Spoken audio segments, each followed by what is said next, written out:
प्रणाम गुरु जी। हाँ, आपका प्रणाम स्वीकार है। बोलिए बोलिए। तो हम 13 तारीख में गए थे ना आपके पास दीक्षा लेने। हाँ हाँ हाँ, पहुँच गए, सुखरूप पहुँच गए। हाँ जी पहुंच गए। बढ़िया बढ़िया यात्रा रही। अरे वाह, बहुत अच्छे बहुत अच्छे। 14 तारीख हम 10-11 बजे घर पे पहुंच गए थे। हाँ हाँ हाँ हाँ हाँ, बहुत अच्छे बहुत अच्छे। और आप बढ़िया हो जी। हाँ हाँ, बहुत बढ़िया। बोलिए बोलिए। गुरुदेव एक प्रश्न उठाया बाद में याद आई। हाँ हाँ आपने बार बार कहा था कि पूछो पूछो, मैंने एक बात समझ में नहीं आई हमारी। हाँ हाँ ये आपने जो गुरु मंत्र दिया है, इसे हमने यहाँ तो सुना है, शास्त्रों में भी देखा है, इसकी हाँ शुद्धिकरण होने के बाद ही जपा जाता है। हाँ, ऐसा है, ऐसा कुछ नहीं है। जिसको भी सार शब्द की प्राप्ति हो गई, जी गीता अध्याय नंबर 2 में 17वां श्लोक ये कहते हैं कि जिसको भी आत्म साक्षात्कार हो जाता है उसके लिए कोई बंधन पीछे नहीं रह जाते, सब छूट जाते हैं। माने वो बंधन में नहीं रहा तो भी चल सकता है, क्योंकि जो पाना है मनुष्य जीवन का जो उद्देश्य है उसने जो पा लिया है, अब वो क्या बंधन में रहेगा। जी क्योंकि उसको बंदी छोड़ने, बंधनों से मुक्त कर दिया, आजाद कर दिया है, आजाद कर दिया है। तो ये कैसा है कि जो आपको पहले गुरु मंत्र दिया है ना, वो सिर्फ स्मरण में रखने के लिए होता है। क्योंकि बहुत ज्यादा गुरु शिष्य वाली परंपरा होती है ना, तो उसमें गुरु शिष्यों को गुरु मंत्र देता है बस। फिर गुरु मंत्र एक बार मिल गया, बस उसको ही जपना और जपते जपते मर जाना।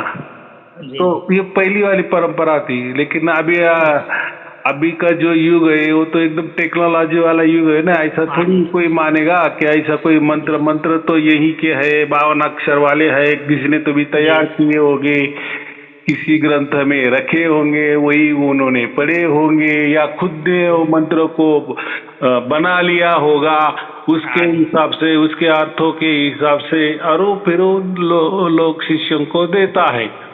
लेकिन वो मंत्रों में कुछ नहीं, क्योंकि वो मंत्र 52 अक्षर वाले हैं, यही बनाए हैं। और जो भी ये माया में बनाए जाते हैं वो सब नश्वर ही होते हैं ना। जी वो कैसे आपको मोक्ष दे देंगे। हाँ जी। अभी आपको जो सार शब्द प्राप्त हुआ है वो कोई अक्षर थोड़ी है, माने 52 अक्षर नहीं है।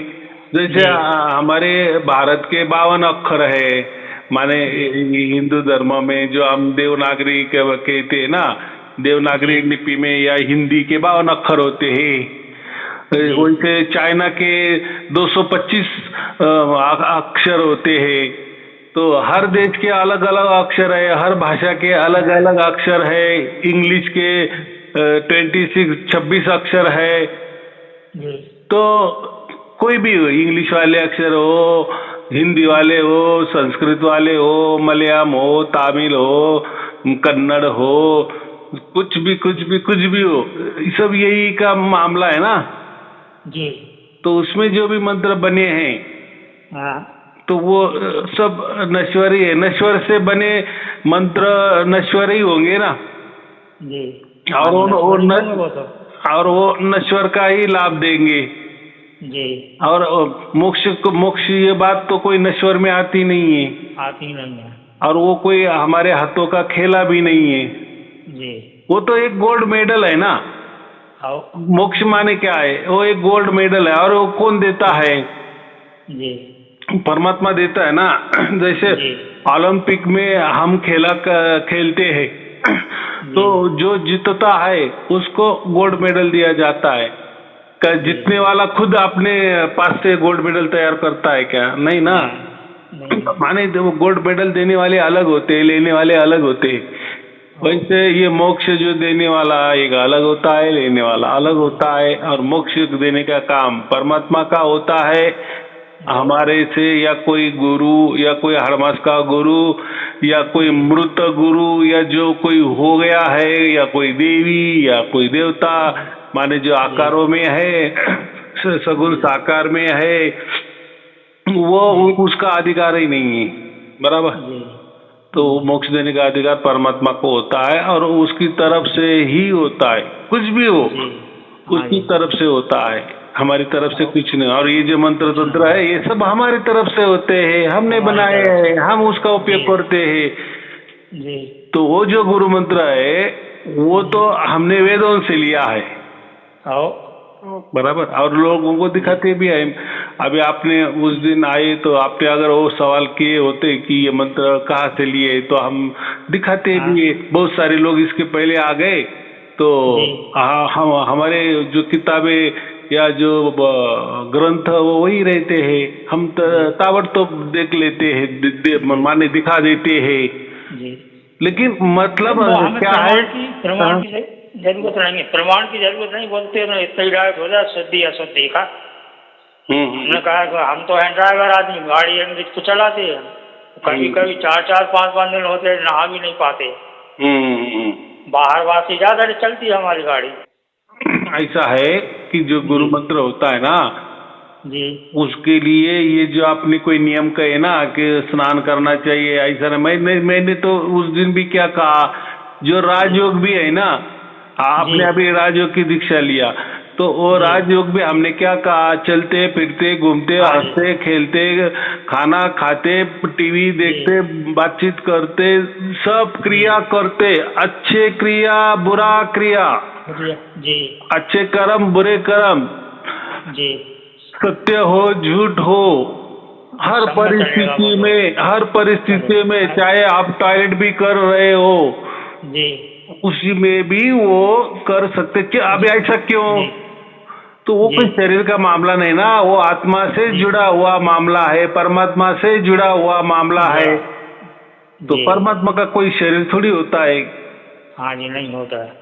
ठीक है, हम आत्मा है, हम शरीरधारी है, हो सकते हैं हम अपवित्र भी हो सकते हैं, लेकिन हम पवित्र भी हो सकते हैं, लेकिन हमें क्या करना है, ये जन्म मरण के चक्कर से छूट जाना है, माने ये शरीर ही छोड़ देना है, हमेशा हमेशा के लिए जन्म मरण के चक्कर से छोड़ देने हैं, ये शरीर छोड़ देना है। माने हम आत्मा से परमात्मा की साधना करते हैं ना, या कोई जप भी कर रहे हैं या कोई मंत्र भी जाप कर रहे हैं, तो किस लिए कर रहे हैं? मोक्ष के लिए कर रहे हैं। मोक्ष के लिए, ठीक। तो मोक्ष किसको चाहिए? शरीर को चाहिए कि आत्मा को चाहिए? आत्मा को चाहिए। आत्मा को चाहिए। तो फिर आत्मा तो कोई शरीरधारी नहीं होती ना, माने वो शरीर का सहारा लेती है जी, शरीर का सहारा लेकर चलती है बस, लेकिन खुद वो कोई शरीर नहीं है ना। माने हमारा जो शरीर है पूरा की पूरा माने वो हमारा शरीर का आकार माने आत्मा का आकार ऐसा नहीं ना, शरीर में हमारी आत्मा होती है।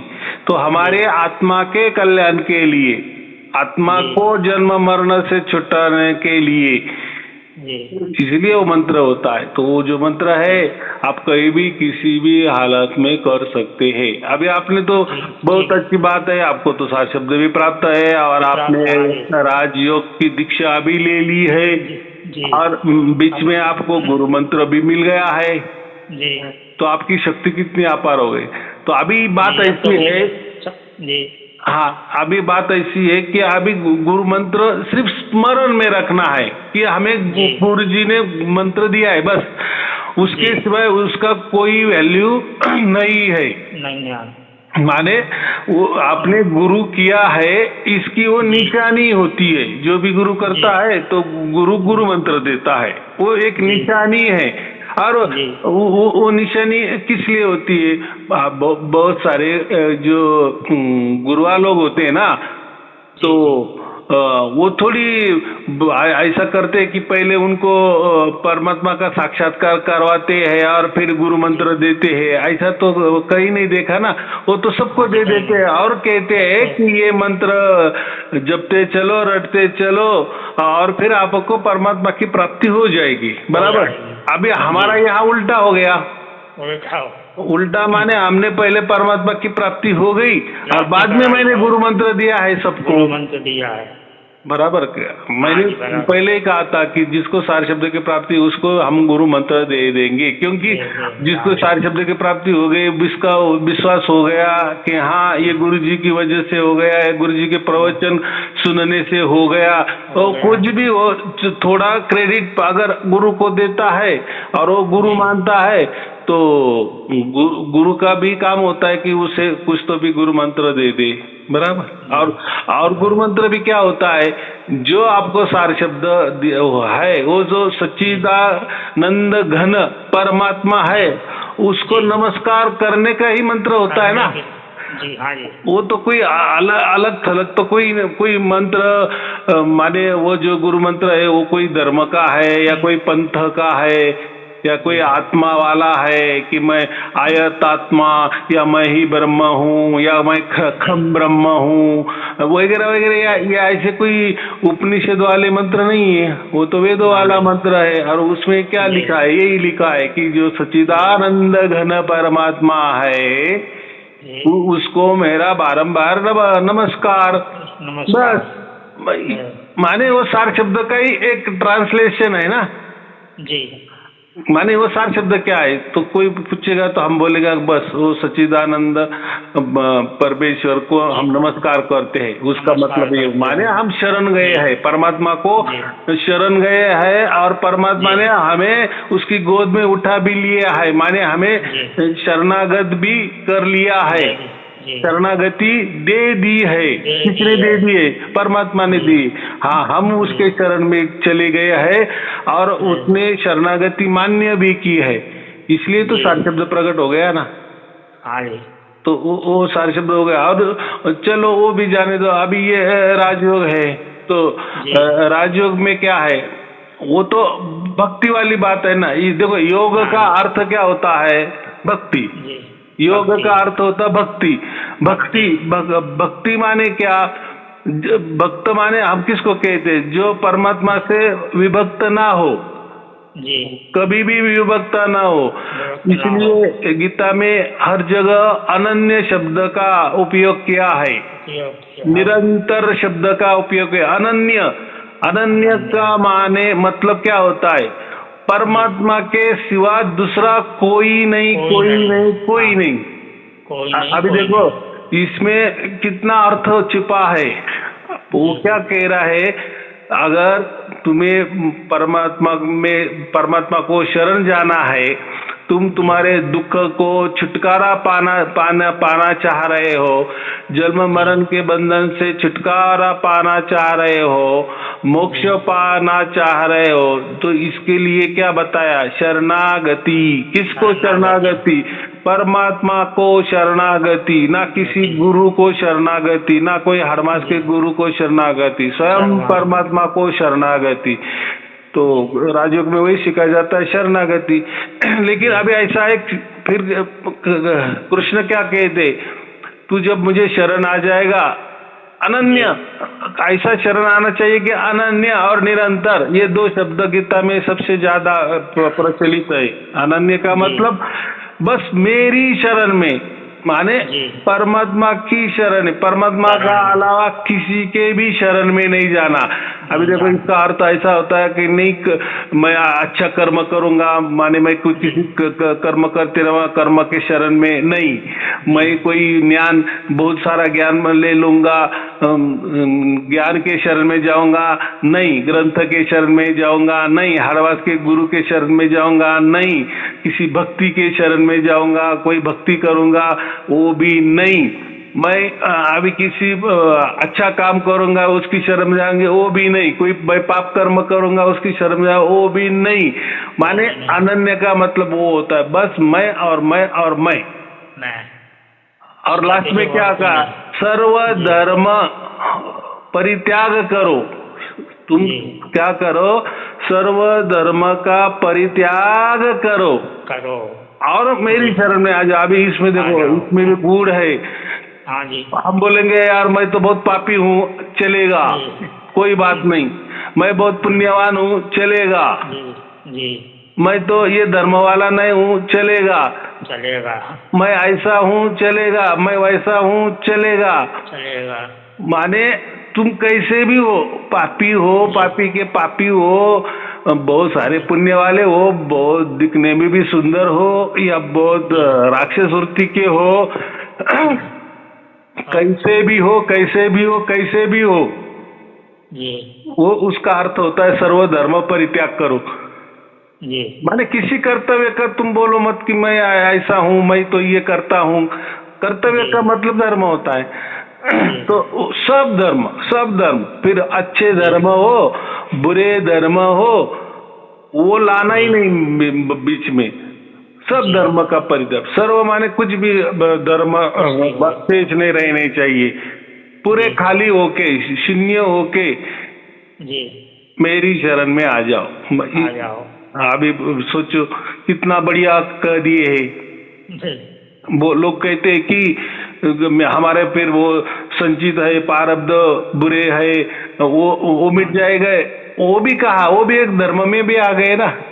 जी वो भी चिंता मत करो, मैं तुम्हें पापों से मुक्त कर दूंगा। उसका कर मतलब दूंगा। क्या होगा? फिर तुम्हारे पहले वाले पाप हो, लाखों लाखों बरस, अब्ज अब्ज बरस वाले पाप हो, पुण्य हो, जी कुछ भी हो, कुछ भी हो, कुछ भी हो।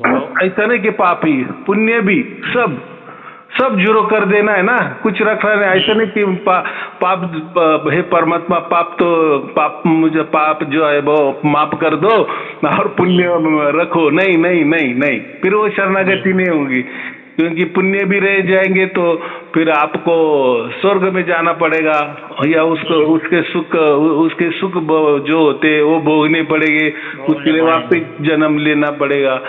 जी तो इसलिए वो कहा दिया है आखिरी में, सर्व जी धर्म परित्याग करके, त्याग जी करके मेरी शरण में शरण आना। में आ जाओ। और कैसे आना? अनन्य, जी मेरे सिवाय किसी के शरण में नहीं जाना, बस नहीं जाना। मेरी शरण में, मेरी एक, ना किसी देवी देवता, ना कोई जी अपने माता पिता, न कोई जी अपने गुरु, या कोई जी भाई बंद, जो भी हम किसी को अच्छे समझ रहे हैं, कोई किसी को जी बड़ा समझ रहे हैं, कुछ भी नहीं, बस मैं जी मैं मैं मैं। मैं और मैं और मैं माने परमात्मा। जी इसको परमात्मा। बोलते हैं अनन्य। और राजयोग में तो निरंतर भक्ति तो सिखाई है, जी निरंतरता होती है कि नहीं उसमें? हाँ जी हमने निरंतर। जो बताया तो निरंतर, निरंतर का जी मतलब कोई अंतर नहीं उसमें कोई। रखना, जी चलते जी रखना, चलते रखना, चलते रखना। चलते फिरते घूमते हम हर टाइम वो राजयोग में रहना। फिर उससे जी क्या हो जाता है, हम परमात्मा के निरंतर टच में रहते हैं। जी जैसे सार शब्द हमारा निरंतर टच में है कि नहीं? हाँ जी।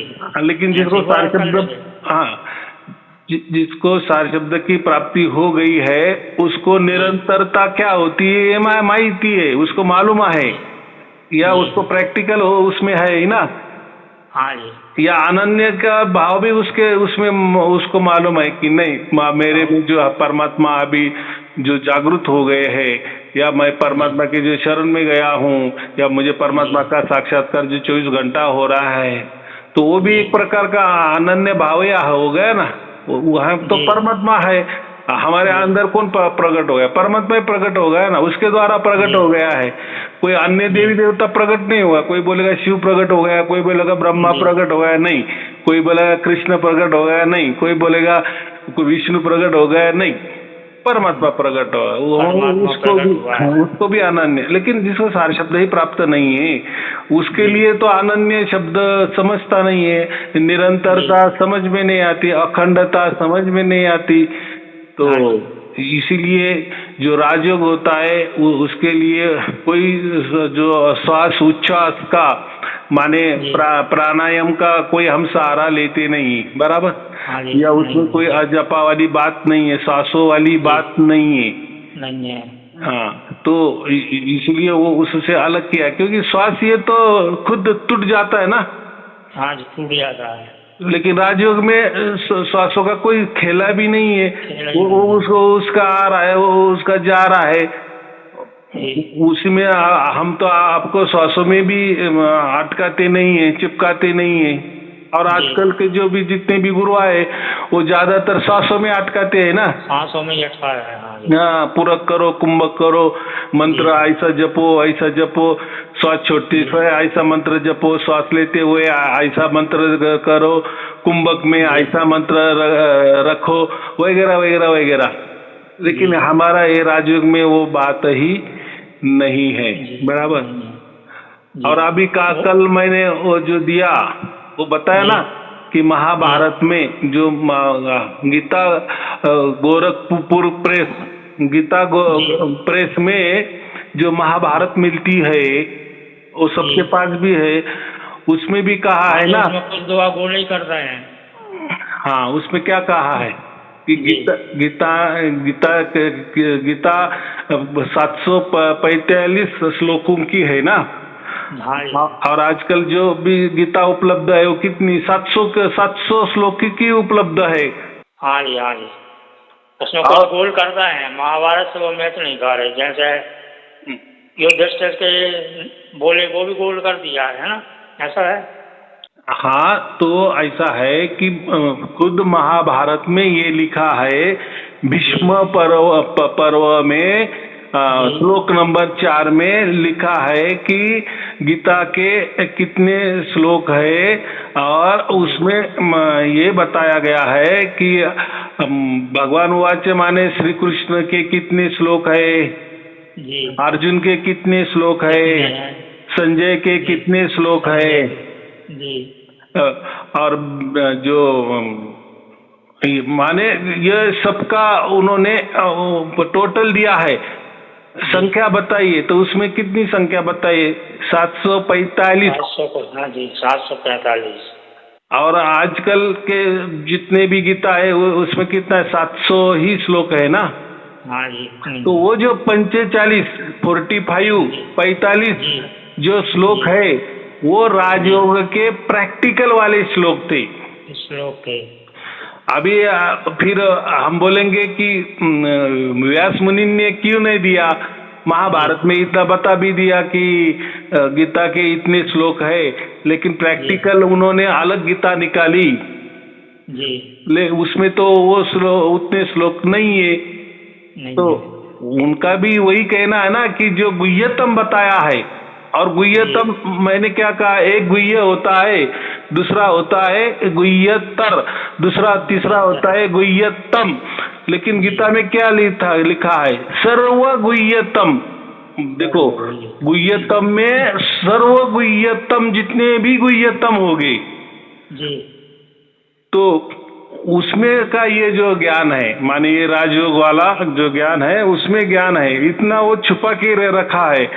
तो इसलिए वो हो सकता है कि व्यास जी ने भी गीता लिखते वक्त उसका ख्याल रखा होगा, भगवान का वचनों का सम्मान किया होगा, और इसीलिए उसको गुप्त ही रखा।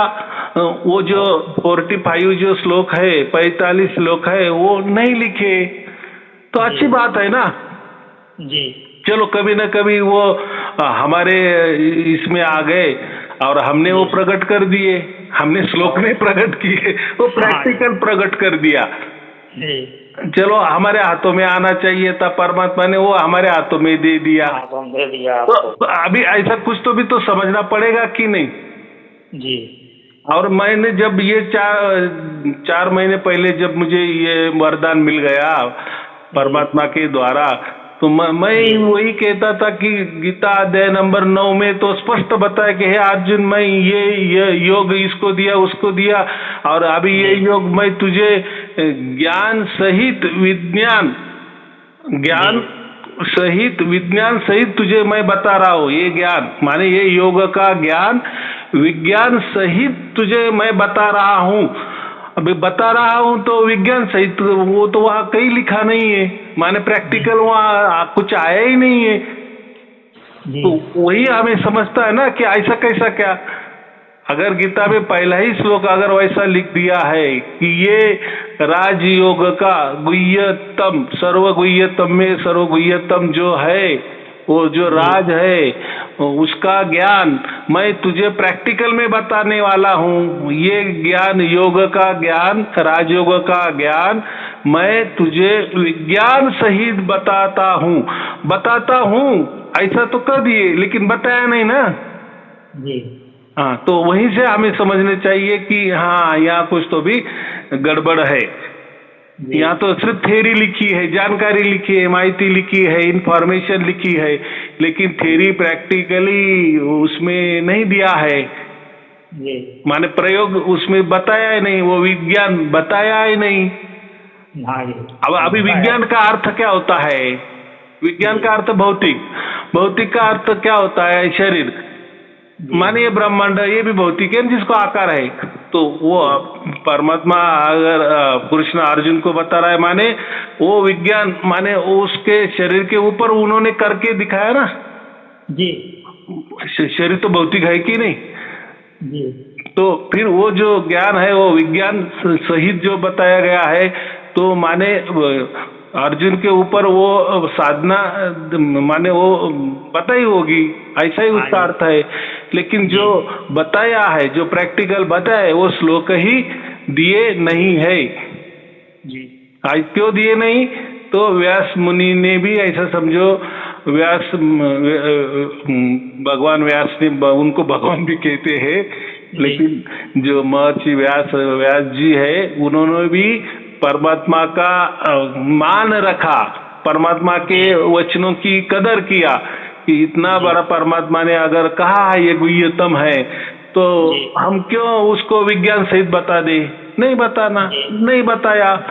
इसलिए आज की गीता 700 श्लोक वाली है, बराबर। लेकिन महाभारत भी व्यास मुनि ने ही रचा है ना। हाँ जी।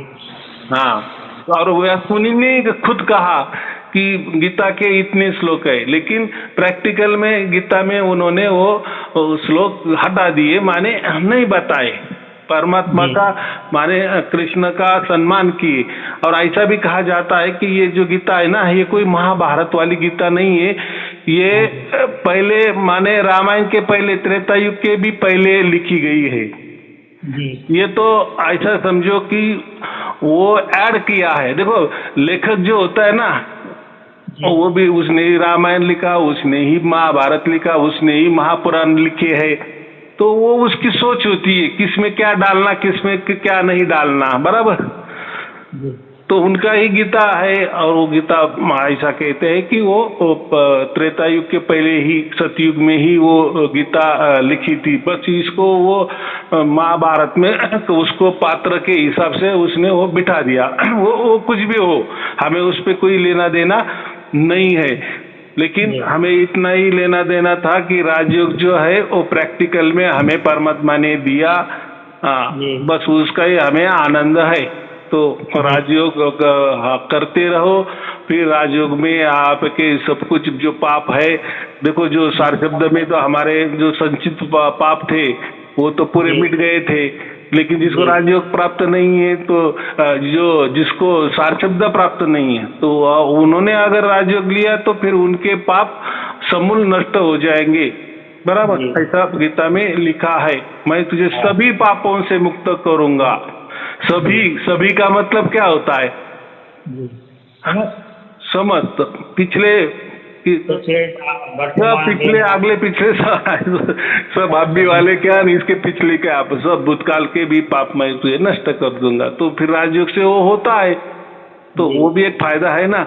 माने फिर ये राजयोग हो गया तो हमें वापिस कभी नहीं आएंगे। जो हमें धाक धुक थी ना कि वेदों में तो ऐसा लिखा है कि हम इतना 31 नील 10 खरब और 40 अरब बरस तक ही मोक्ष में रहते हैं, उसके बाद वापिस हम हमारे कर्मों का हिसाब चुकता करने आते हैं। तो राजयोग में वो भी बात ये कर दिया है, खंडन कर दिया है कि जिसको भी राजयोग मालूम हो जाता है तो उसके कर्म अकर्म में परावर्तित हो जाते, निष्काम कर्म में परावर्तित हो जाते, माने कर्म का हिसाब किताब जीरो हो जाता है, माने निशेष हो जाता है। तो राजयोग से अगर हमारे कर्म पूरे जीरो हो जाएंगे, जा रहे हैं, तो इतने फायदे की बात कहाँ है? फिर कैसे आएंगे हम वापिस, बराबर कि नहीं? तो ऐसा है, तो अच्छी बात है, बराबर। तो अभी आया समझ में? तो वो मंत्र जो है, गुरु मंत्र है, वो स्मरण रखने का है, और उसकी निशानी है कि आपने गुरु किया है, बराबर। और अभी तो आपने राजयोग की दीक्षा भी ली, तो दीक्षा का मतलब भी होता है कि दीक्षा कौन देता है? गुरु देता है ना। हाँ, तो मैं आपका दीक्षा गुरु हो ही गया। हाँ, अभी देखो आपको इसके पहले वो मंत्र दिया था, इसलिए हम बोलते थे कि वो मंत्र करो। लेकिन उसके बाद में अभी राजयोग मिल गया, तो अभी वो मंत्र करे या ना करे, जी लेकिन कम से कम राजयोग तो करो। राजयोग तो सर्वोच्च है ना। जी, राजयोग भी करेंगे और गौ मंत्र भी करते रहेंगे, उसमें क्या लगेगा। आप किए देखो देखो, कोई भी क्या बोले वो व्यर्थ नहीं जाता ना, वाया नहीं जाता ना। वही तो। हाँ तो मुसलमान तो जाएगा, उसकी शरण में तो नमस्कार तो हो गई सुबह सुबह। हाँ, अच्छी बात है ना, बराबर। अभी तीनों भी आपके पास है, सात शब्द भी आपके पास है, गुरु मंत्र भी आपके पास है, राजयोग भी, राजयोग विद्या भी आपके पास है, उसकी दीक्षा भी आपने ले लिया है। तो देखो हर वक्त की कोई ना कोई तो याद तो हो जाएगा ना, गैप अभी मुझे नहीं लगता कर रही जाएगी। कभी समझे सार शब्द का ख्याल नहीं आया, ऐसा लगा कि अरे सार शब्द नहीं चल रहा है, ऐसा मन करता है ना, क्योंकि देखो ये मन क्या है, ये माया ही होती है ना। तो मन में आएगा, ऐसा लगा किसी को, अरे वो सार शब्द मुझे नहीं सुनाई दे रहा है, माने उसका अनुभव नहीं हो रहा है। चलो कोई बात नहीं, गुरु मंत्र दिया है, गुरु मंत्र स्मरण करो। चलो गुरु मंत्र भी भूल गए, चलो कोई बात नहीं, राजयोग तो करो। तो कोई ना कोई हर सेकंड में, हर वक्त में कोई ना कोई याद तो आ जाए, तीनों में याद तो आता ही जाएगा ना। हाँ जी। तो अब अभी क्या है, बोलते कोई एक व्यक्ति जो आज है, हाँ बहुत हम मेरी चर्चा चल रही थी, चल रहे यार गुरु जी हम भी चलेंगे, हम भी क्यों पंडित नहीं है। हाँ यार शासन प्राप्त नहीं हुआ, कहीं वो तो हो गई कृपा तो ठीक है। तो 2-3 दिन पहले तो उन्हें वीडियो दिया था हमने। हाँ हाँ हमने दीक्षा दे, राजयोग की दीक्षा भी करा दी। हाँ, तो उनके लिए इसलिए हमने राजयोग दीक्षा के लिए उसको सार शब्द की प्राप्ति हो या ना हो, उसने गुरु मंत्र लिया हो या ना हो, तो राजयोग में तो दीक्षा ही होती है, तो गुरु ही देता है। तो ठीक है, उन्होंने उनको ये सार शब्द प्राप्त नहीं है, गुरु मंत्र मेरे से नहीं लिया है, लेकिन राजयोग दीक्षा तो ले लिया, तो उसी बहाने तो मैं उनका गुरु बन ही गया हूँ, लेकिन दीक्षा गुरु बन गया हूँ। तो बात तो अच्छी है, और फिर उससे उनको सार शब्द भी जल्दी प्राप्त हो जाएगा। और जिसने भी दीक्षा राजयोग की दीक्षा ले लिए, उसको हम तो गुरु मंत्र भी दे ही देते हैं, कोई ना कोई याद दे देता है ना, क्या वो गुरु मंत्र भी आप दे दो तो वो भी दे देते हैं। तो सर में बोलते क्या है, तो उनके मन में इतनी श्रद्धा जागी एक दम से तो मुझे तो लेना है, अगर साथ बाद में होते हमें तो चलना है। हमने कहा चलो भाई जोर बढ़िया, 7 से 8 लोग हो गए। बहुत अच्छे, उसमें कोई ना ये नहीं करना। देखो ये परमात्मा ने हमें दे दिया है ना, उसकी कोई देखो कौन क्या दे सकता है। कोई बोलेगा कि नहीं नहीं इसकी कोई मूल्य रखो, क्या मूल्य रखेंगे, ये अमूल्य चीज है। कोई ये आपके जो नोट है, पैसा है, रुपया है, इसका माप तो नहीं हो सकता, और परमात्मा ने उसी हिसाब से हमें नहीं दिया है। इसलिए हमने कहा है कि राजयोग दीक्षा जिसको भी लेनी है वो फ्री में हम देने वाले हैं, फिर वो उसके हिसाब से देगा नहीं देगा, देगा उसका भला, ना देगा उसका भी भला। वो उसी हिसाब से हमने वो नहीं रखा था, बराबर। पहले टाइम ने हमें बोला था कि नहीं कम से कम वो हमारा रजिस्टर सदस्य होना चाहिए, ये होना चाहिए, लेकिन जैसे जैसे लोगों की बढ़ रहे हैं ना, माने लोगों की उत्सुकता है और लोगों को फायदा हो रहा है। लोग बोले कि अरे यार सचमुच में इतनी बड़ी गीता है, और गीता में तो कहा भी है कि राजयोग का विज्ञान मैं तुझे देता हूँ, प्रैक्टिकल मैं बता रहा हूँ, लेकिन प्रैक्टिकल तो कुछ बता ही नहीं है, बस उसके ऊपर ही बस उसका क्या बोले फलश्रुति का कहा गया है, या शॉर्टकट में कुछ तो भी बताया गया है, लेकिन प्रैक्टिकल नहीं। प्रैक्टिकल तो ये गुरु के पास होती है ना, आज आमने सामने होती है ना। बहुत सारे लोग अभी भी बोलते आपने इतना बढ़िया अच्छा काम कर दिया, हमें सार शब्द के लिए आपने इतने प्रवचन हमें दे दिए, घर बैठे दे दिए, गुरु मंत्र भी घर बैठे दे दिए, तो राजयोग हमें घर बैठे क्यों नहीं देते हो। अरे भाई, अगर जिन्होंने भी राजयोग की दीक्षा ले ली है उनको पहले पूछो कि ये मामला हो सकता है, या इसका कोई वीडियो बना दिए और वो वीडियो देख के उनको हो जाएगा। तो सभी यही बोलेंगे कि ये मुश्किल काम है और ऐसा करना ही नहीं है। अगर देखो परमात्मा का वचन है, उसको गुह्य रखना है, गुप्त रखना है। देखो व्यास जी ने अगर वो गुप्त रखा है, व्यास जी ने अभी हमने क्या कहा कि महाभारत में खुद कहा है कि गीता के 745 श्लोक है, लेकिन आज के जितनी भी गीता है तो उसमें 700 ही श्लोक है। 45 श्लोक नहीं दिए हैं प्रैक्टिकल वाले। अगर व्यास मुनि जी परमात्मा का मान रखते हैं, वचन का पालन करते हैं, तो हम क्यों ऐसा करेंगे? हम भी वचन का पालन करेंगे। आ जाओ ना, हमारे सामने आ जाओ। हम तो आपसे पैसे तो नहीं मांग रहे ना, तो फिर वो उतना भी आप नहीं ले रहे, तो इसका मतलब आपकी मनीषा अच्छी नहीं है। आपको कोई मोक्ष वगैरह नहीं चाहिए, बस आपको कुछ तो भी एक मालूमात जानकारी चाहिए कि ये गुरु क्या देता है, वो गुरु क्या देता है।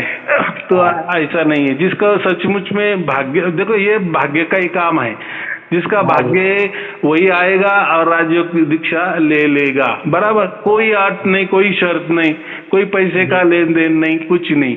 बराबर, क्योंकि वो भक्ति वो तो खुद को करनी है। कम से कम परमात्मा ने, चलो इसके पीछे, इसके पहले तो बहुत सारे श्री कृष्ण संस्था, बड़े बड़े संस्था है कि नहीं, उन्होंने तो भी ये राजयोग प्रैक्टिकल में दिया क्या? नहीं दिया ना। तो कम से कम आप उतना नहीं कर सकते कि गुरुजी के घर जाके और गुरुजी के शरण जाके समझो, या नम्रता से दीक्षा ले सकते हो ना? आगे ले सकते हैं। वहाँ तो कोई पैसे की जरूरत भी नहीं है। देखो आप इतनी लंबे से आते हो, आपका टाइम जाता है, आपका एक दिन का 1-2 दिन जाते हैं, उसमें आपका खर्चा भी हो जाता है ना। बस परमात्मा के लिए वही दक्षिणा हम समझ लेते हैं। बाकी क्या है? देखो उसी हिसाब से उसके लिए आपने खर्चा किया ना। हाँ जी, उसके लिए किया खर्चा। बराबर, वही हम दक्षिणा समझेंगे। चाहे अभी मैं समझो पुणे में हूँ और कोई बंदा महाराष्ट्र में है, नजदीक है, चाहे उसको रिक्शा में 10 रुपए भी लग गए हो, तो भी हम समझेंगे कि बस तुमने 10 रुपया खर्चा करके भाड़े पे आ गए, हमारे घर में आ गए दीक्षा के लिए, बस वो 10 रुपया गुरु दक्षिणा हमारे लिए हो गई। अभी क्या बताओ, क्योंकि ये परमात्मा का मामला है, जो गुप्त रखा है तो उसी गुप्त तरीके से ही हम दे देंगे। बराबर, तो भी उसका फायदा होने वाला है ना।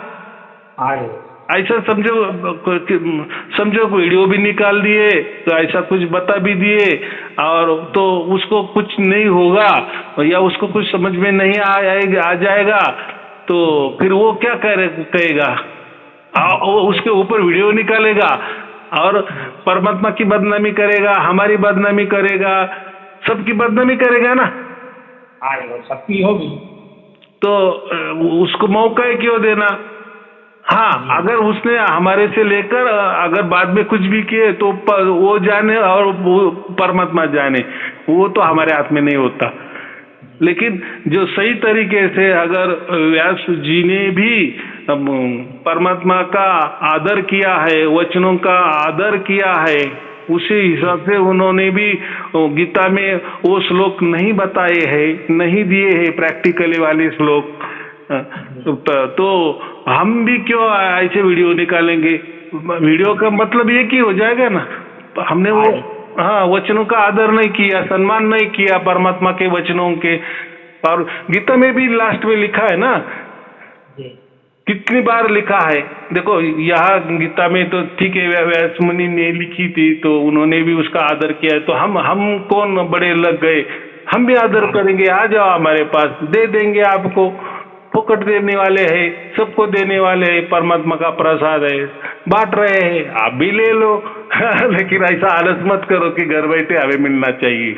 बराबर, हाँ ठीक है, जो बुजुर्ग है, जो बीमार है, तो उनके पास भी हम आने की सुविधा अभी कर रहे हैं, उनको भी घर जाके हम देने वाले हैं। लेकिन वो पहले से जो हमारे सारे शब्द है उनके लिए है, या वहाँ की टीम जैसी सोचेंगी, जैसे शिविर लगाएंगे वहाँ भी हम खुद आके देंगे, लेकिन खुद आके ही अभी देंगे। अभी ऐसा ही फैसला हमने किया है, उसके लिए अभी गाड़ी का इंतजाम किया है।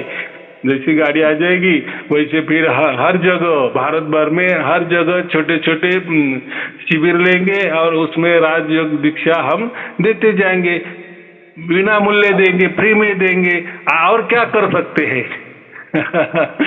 बराबर। अभी ट्रेन की तो गाड़ी आ रही थी, आपकी आई नहीं क्या? नहीं नहीं, अभी नहीं। उसका मैसेज आया था ग्रुप में। हाँ हाँ, लेकिन अभी नहीं हुआ। आपको गुरु पूर्णिमा में दिखाएंगे ना। जी जी। तो गुरु पूर्णिमा सब आ जाएंगे। हाँ जी। तो सबके देखो, हम जो बोलते हैं ना वो सब हमारा मामला क्लियर रहता है, खुला रहता है। बराबर कि नहीं? वो तो एक निमित्त है, दिखाना निमित्त है, लेकिन उसी बहाने से लोग आएंगे देखने। हाँ, ये बात है। चलो ठीक है, और कोई पूछना है? अब कुछ नहीं पूछना, बस उतना ही था हमारा डाउट, तो आप क्लियर हो गया। हाँ, तो बहुत अच्छे, आप पूरे ग्रुप के साथ आ गए। ऐसे आपका ग्रुप बड़ा हो, और ऐसे अगर ग्रुप मेरे पास भी यहाँ लेके आए तो भी चलेगा, या वहाँ भी हम आएंगे, बहुत ज़्यादा ग्रुप हो जाएगा तो हम वहाँ भी शिविर लगाएंगे और राजयोग दीक्षा देते रहेंगे। उसमें क्या है, ऐसे हर जगह देने वाले हैं, लेकिन ग्रुप बनाना चाहिए। व्हाट्सएप ग्रुप बनाओ, अपने गांव का ग्रुप बनाओ, या ऐसे एक बार ग्रुप बन गया फिर कोई तारीख निश्चित हो जाएगी, फिर हम आ जाएंगे गाड़ी से दे देंगे। बराबर। चलो ठीक है, आपको और आपके परिवार के लिए शुभ आशीर्वाद, मंगल आशीर्वाद। सत साहेब जी, सत साहेब जी, सत साहेब जी।